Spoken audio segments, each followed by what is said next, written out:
Monsieur le Président du Conseil départemental de Mayotte, chers parlementaires, chers présidents des intercommunalités, Monsieur le Préfet, Monsieur le Recteur, mes chers collègues élus, Mesdames, Messieurs les DGA et les directeurs, Mesdames, Messieurs, c'est un réel plaisir de vous accueillir ici sur le parvis de la place de la République pour lancer avec Monsieur le Recteur cette édition 2022 de la Fête de la Science. Cela fait maintenant plusieurs années que la Fête de la Science existe. Elle est devenue incontournable et a évolué aujourd'hui en un événement phare de la médiation scientifique en invitant le plus grand public à célébrer et à découvrir la science. Par ce rassemblement, l'objectif affiché est de clairement rapprocher les citoyens et les chercheurs afin d'échanger et de partager la connaissance de façon ludique, pédagogique et interactive, démontrant ainsi que la science n'est pas un domaine réservé à une élite, mais un bien commun essentiel dans notre société à la vie de chaque citoyen. Je voudrais aujourd'hui, à l'occasion de cette journée, évoquer avec vous le thème mis en avant de cette année qui est le climat. En l'espace de quelques années, le changement climatique est devenu l'affaire de tous. Et nos collègues chargés de l'environnement sont les premiers à s'en réjouir. La COP27, qui s'est déroulée en Égypte, en est le parfait exemple.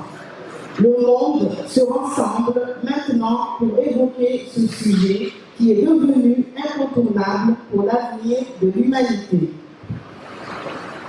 Nous constatons déjà les effets désastreux du changement climatique sur tous les continents, notamment la fonte des glaciers, les ouragans, l'élévation du niveau de la mer et les sécheresses. Le réchauffement actuel n'est pas un aléa de la longue histoire climatique de la Terre. Il est la conséquence d'erreurs et d'excès de l'indifférence que, par ignorance ou par aveuglement, l'humanité a trop longtemps manifesté à l'égard de son environnement. C'est en dépassant nos intérêts particuliers que nous provoquons les évolutions indispensables. Cela implique d'accepter de tenir des engagements clairs sur des objectifs de réduction des émissions de gaz à effet de serre.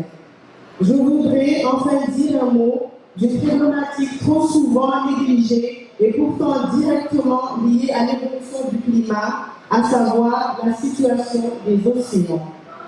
Ces régulateurs thermiques planétaires indispensables sont également victimes de nos émissions des gaz à effet de serre qui provoquent leur inquiétante acidification.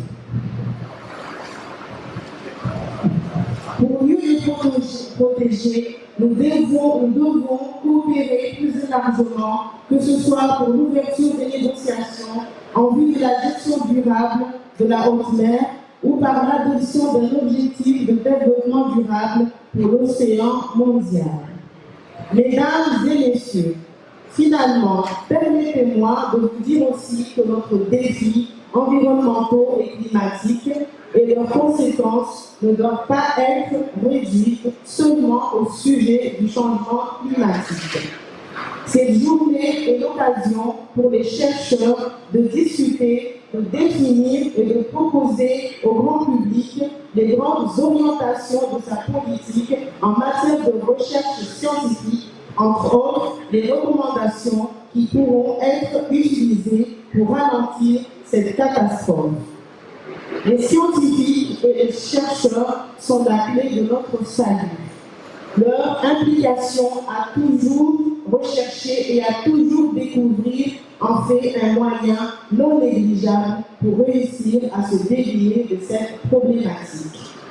Nous devons les encourager et les soutenir. Et cette journée que nous organisons aujourd'hui pour eux est le parfait symbole. Je vous remercie.